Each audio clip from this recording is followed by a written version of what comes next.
ममता के पुराने साथी पीके ने कर दिया बड़ा ऐलान। बंगाल में विपक्ष का निकलेगा दम, बीजेपी मारेगी बाजी। तमिलनाडु और तेलंगाना पर भी कर दी बड़ी भविष्यवाणी।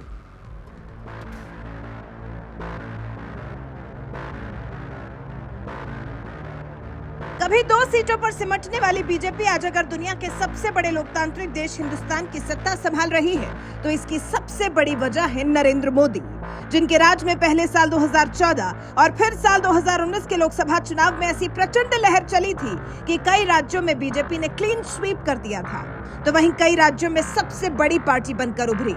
लेकिन एक राज्य ऐसा था जिसने साल 2014 के चुनाव में मजबूती के साथ मोदी लहर का सामना किया। ये राज्य है पश्चिम बंगाल, जहां प्रचंड मोदी लहर के बावजूद बीजेपी साल 2014 के चुनाव में महज 2 सीटों पर सिमट गई थी। लेकिन इस बार के लोकसभा चुनाव में लगता है बंगाल में भी ममता के साथ खेला होवे।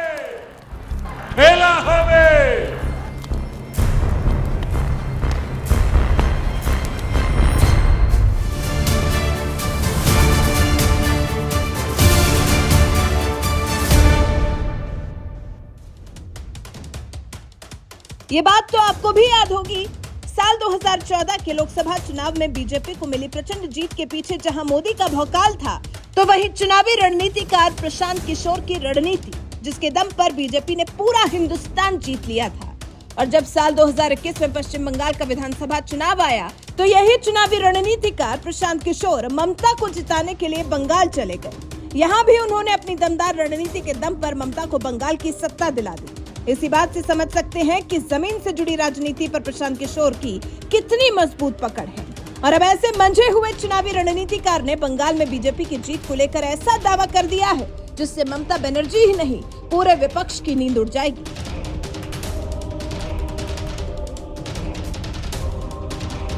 दरअसल टाइम्स नाउ को दिए एक इंटरव्यू में चुनावी रणनीतिकार प्रशांत किशोर ने पश्चिम बंगाल को लेकर दावा किया है। बीजेपी बंगाल में पहले से ही बहुत अच्छा कर रही थी और अब संदेश खाली जैसे मुद्दे यहां पर सत्ताधारी पार्टी की छवि और ज्यादा खराब कर रहे हैं, जिसका फायदा बीजेपी को ही मिलने वाला है। हालांकि इसके बिना भी बंगाल में बीजेपी तेजी से उभर रही थी।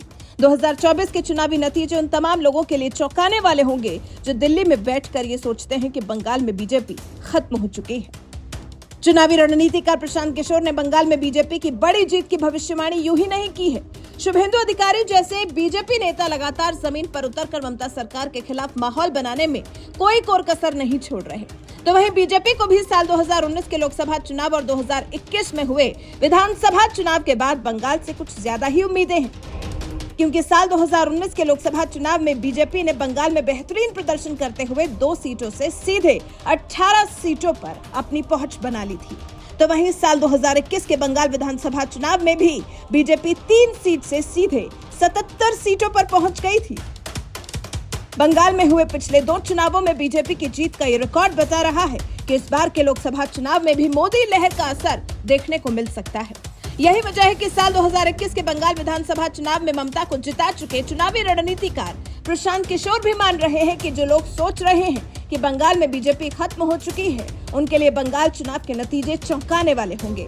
तो वहीं तमिलनाडु और तेलंगाना जैसे राज्यों में भी प्रशांत किशोर ने बीजेपी के बेहतर प्रदर्शन की उम्मीद जताई है, जबकि दोनों ही राज्यों में फिलहाल विपक्ष की सरकार है। तमिलनाडु में जहां डीएमके सत्ता में है तो वहीं तेलंगाना में कांग्रेस की सरकार है। लेकिन प्रशांत किशोर की माने तो तमिलनाडु में बीजेपी पहली बार डबल डिजिट में पहुंच सकती है, तो वहीं तेलंगाना में भी बीजेपी अच्छा कर सकती है। ऐसे में आपको क्या लगता है, क्या वाकई इस बार बीजेपी तमिलनाडु, तेलंगाना और बंगाल जैसे राज्यों में और बेहतरीन प्रदर्शन करेगी? अपनी राय हमें कमेंट कर जरूर बताएं।